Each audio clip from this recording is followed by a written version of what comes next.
దళితులని అడ్డుపెట్టుకొని vote రాజకీయం చేస్తూ రాజధాని అమరావతిని నాశనం చేయడానికి ఏపీ సీఎం జగన్ కుట్ర పన్నుతున్నారని అమరావతి దళిత ఐకాసా నాయకుడు పులిచిన్న ఆరోపించారు.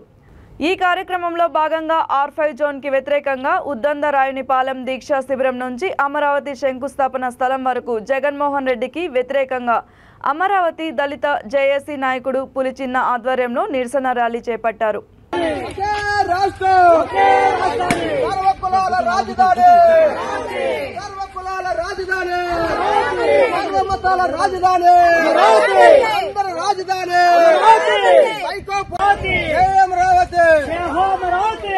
గత ప్రభుత్వంలో